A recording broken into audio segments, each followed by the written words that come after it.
Alhamdulillahirrahmanirrahim. Bismillahirrahmanirrahim. Assalamualaikum warahmatullahi wabarakatuh.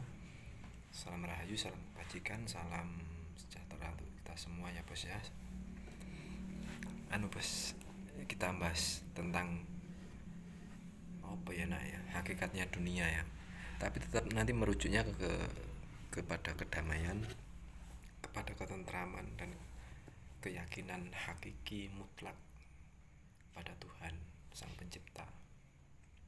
Ya mohon maaf nanti kalau ada yang salah-salah kata atau memang dikehendaki Allah dipelesetkan atau gimana, mohon dikoreksi atau dibimbing ya, disarankan atau dihina-hina ya nggak apa-apa sih. Dan mohon izin ya untuk sedulur-sedulur semua yang di thorikoh lain, mungkin di dinu tauhid yang lain, tetap yang kita tahu kan tetap satu tujuannya. Yang di mungkin ilmu kejawen yang lain kan tetap yang kita tuju tetap satu manunggal, bersatu dengan Allah, dengan kemesraannya lewat hati, lewat rasa, bukan lewat pikiran ya.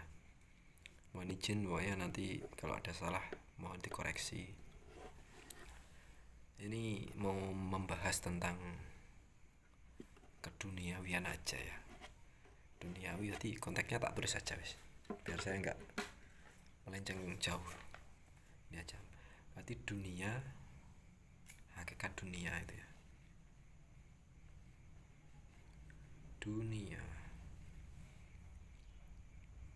harta gitu ya. Harta, tahta. Segini aja insya Allah, nanti biar dari lubuk hati yang terdalam sendiri yang berbicara.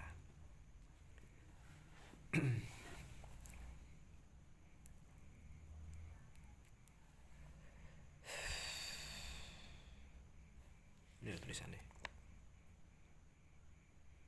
kelihatan nggak bisa baca. Sabar dulu bos. Anda ingin lunas hutang,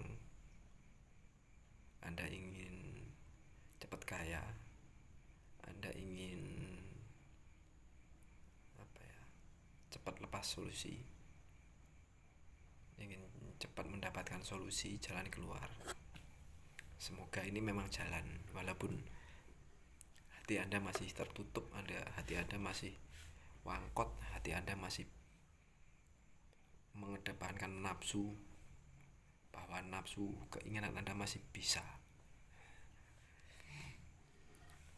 Nanti ya Allah sendiri yang memimpin apakah benar-benar bisa atau tidak, hanya Allah sendiri. Saya hanya memberi gambaran dan hanya menularkan pengalaman-pengalaman saya, pengalaman teman-teman, karena ini membahasnya tentang hakikat. Jadi yang namanya hakikat itu kita ingin mencapai, kalau bahasa kenikmatan ya kesempurnaan. Kalau bahasa akademisi, bahasa umum ya keseimbangan. Gitu ya. Keseimbangan gitu aja ya. Jadi gini ya. Anda bingung, saya hutang segini. Saya nggak punya apa-apa. Saya hutang 1 miliar. Saya hutang bertriliun-triliun. Tapi saya nggak punya apa-apa. Itu kalau orang tertutup hatinya dan memang udah dikehendaki Allah seperti tertutup hijabnya mata hati, asetnya aja mungkin lebih dari 5 miliar, hutangnya 1 miliar. Itu dia nggak tahu kalau punya aset 5 miliar. Itu yang kelihatan nyata. Dan lagi nanti banyak perhitungan juga. Kalau ini nanti jual ketinggalan ini, kalau nanti ini dijual nggak bisa gini, nggak bisa itu. Masih akunya yang didulukan, masih nafsunya yang didulukan. Setelah diikhlaskan, ya saya ikhlas, saya jual. padahal nilai aset 5 miliar, ternyata turun, cuma ditawar 1 miliar lebih dikit. Nggak sesuai ekspektasi. Di situ nanti kalau saya melihat, saya membaca, saya menganalisa, bahasanya analisa aja, itu memang apa, bimbingan Allah. Kalau Anda bilang cobaan, Anda bilang ujian, ya itu memang bahasa orang-orang yang masih tertutup ya kayak gitu. Itu memang bimbingan Allah, yang bisa Allah, yang bisa Sang Pencipta. Ya, asetnya cuma 1,5, cuma bisa buat beli apa, saya nanti tidur di mana. Itu memang kebingungan Anda, agar Allah memang memilih Anda dan membuktikan kalau yang benar-benar nyata, yang berkuasa adalah Allah, sutradara atau dalang.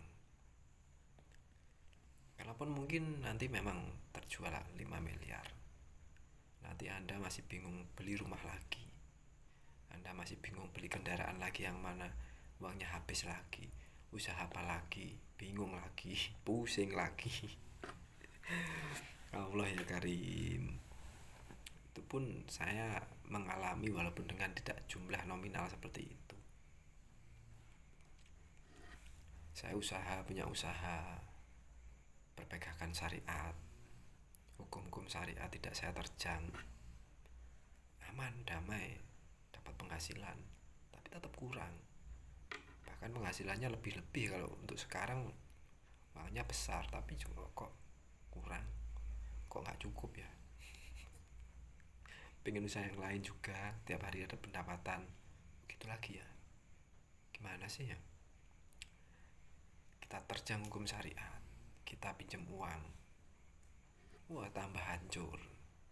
Itu kan kita membuktikan nafsu, tambah hancur sampai jadikan depresi 1 tahun nggak ngapa-ngapain, makan 3 sendok satu hari 2 kali, badan gemuk, tapi badan sakit semua. Wah, ada macam-macam. Nanti Allah sendiri yang membimbing itu.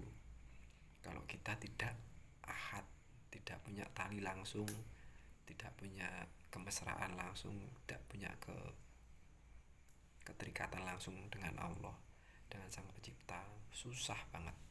Hidupnya keliru toh. Kalau katanya orang Jawa, uripe bak, uripe wis apa ya, apes lah, ngomong apes. Di situ bimbingan Tuhan, kemesraan Allah. Kalau mereka tidak peka, wangkot, ya seperti itu. Hidupnya nggak tenang, nggak damai.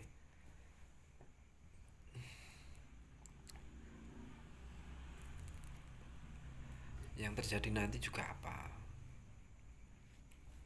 Saudara kamu, orang tua kamu, tetangga kamu, teman kamu libatkan semua. Karena tertutup hati kamu, tertutup apa ya, jiwa kamu, yang kamu kedepankan pikiran kamu, nafsu kamu masih tetap melawannya, silahkan, tapi saya tidak menyarankan. Saran saya kembali ke Allah, kembali ke Sang Pencipta, baiat. Karena dengan berbaiat kita punya tali langsung dengan Allah. Kesempurnaan syariat itu, kesempurnaan syariat, ajaran syariat itu karena kita itu menganjak dan kita berjalan di ajaran thariqah menuju hakikat, menuju ma'rifat. Di situ nanti ada kedamaian, kepekaan kita kepada anugerah Allah itu sangat besar gitu loh. Jadi nanti Allah sendiri yang mengatur. Entah nanti nggak kejual, akhirnya 1,5 aku tahan aja, nggak usah dijual, saya pasrahkan, kalau disita biar disita atau gimana. Ternyata disita beneran, ternyata kok nggak ada solusi lagi ya apa ya, mungkin tidur di jalan. Allah ya Karim, tidur di masjid, atau gimana, saya juga nggak tahu, mungkin gambar-gambarnya seperti itu. Tapi akhirnya menemukan kedamaian. Tapi ketika Anda masih belum bisa ikhlas untuk seikhlas-ikhlasnya mutlak, tidak bisa, Anda akan menemukan kedamaian yang sejati itu. Kekayaan hatimu yang sedalam lautan itu tidak akan tahu dan tidak akan bisa. Hakikat dunia harta tahta, tahta pun juga gitu. Anda mencalonkan ketahtaan, mungkin kepala desa, mungkin bupati, mungkin gubernur, atau di tingkat pangkat-pangkat seperti ya pangkat-pangkat organisasi atau pangkat-pangkat BUMN, pekerjaan-pekerjaan yang menggunakan uang, yang kita harus untuk mendapatkan tahta itu dengan uang. Kita kalau nggak pakai uang pusing, udah tahu itu kepusingan, udah itu suatu belenggu nafsu. Kenapa kita tetap terjang? Makanya di sini nanti kalau memang udah dikehendaki oleh Allah, kalau belum percaya, belum untuk waktunya mencapai kepada yang dimaksud dinu tauhid, yang dimaksud usul sama Allah, itu ya berat bos. Nanti masih ada tingkatan lagi. Keusulan itu gimana, saya juga belum mengalami. Tapi setidaknya untuk berkata seperti itu biar saya sendiri untuk bisa menjaga hati saya, agar selalu belajar, selalu mengingat kita makhluk, kita utusan, kita bukan Tuhan, dan meniadakan kita dan tahu tugas-tugas kita, gitu ya. Semoga dipahami dari sini ya bos ya. Dan lagi masalah mungkin yang terbebani pada Anda sekarang, pekerjaan yang mungkin penuh dilematis, tapi Anda sudah dipilih oleh Allah untuk masuk pada circle orang-orang yang sudah dipilih, orang-orang yang sudah mengenal ilmu tauhid. Anda pasti akan menimbulkan dilema dan menimbulkan mungkin kebingungan yang sangat bingung, dilema yang sangat dilema. Awal-awalnya mungkin juga males, gak mau ngapa-ngapain, bingung, lesu, ngeluh. Itu memang yang harus dialami seperti itu juga. Dinolkan, dinetralkan, dihabiskan dulu sampai sehabis-habisnya. Nanti ada sekecil harapan, sekecil keajaiban, sekecil kasih sayang Allah, sekecil apapun, hati Anda akan peka, hati Anda akan tahu, oh itu karunia, itu berkah, itu keajaiban. Bukan keajaiban yang seperti di sinetron Angling Dharma, Mak Lampir, atau sinetron-sinetron yang lain, bukan. Kalaupun ada yang seperti itu ya nggak masalah, itu juga karunia, tapi itu kendaraan bukan tujuan utama. Ya ternyata harus sampai 15 menitan aja ya bos, nggak sampai 17 atau 18. Tahta gitu, waduh tahta nanti kalau jadi kepala desa seumpama harus keluar uang segini, ngatur uangnya nanti kalau pendapatannya segini, gajinya cuma segini, perhitungan. Kalau memang ditugaskan sama Allah ya insya Allah dilancarkan semuanya. Kalau nggak dapat pun ya malah lebih nikmat toh. Kita tidak punya tanggung jawab yang double istilahnya gitu. Oke, terima kasih banyak ya bos ya. Semoga selalu diberikan kesejahteraan untuk Anda semuanya. Wassalamualaikum warahmatullahi wabarakatuh.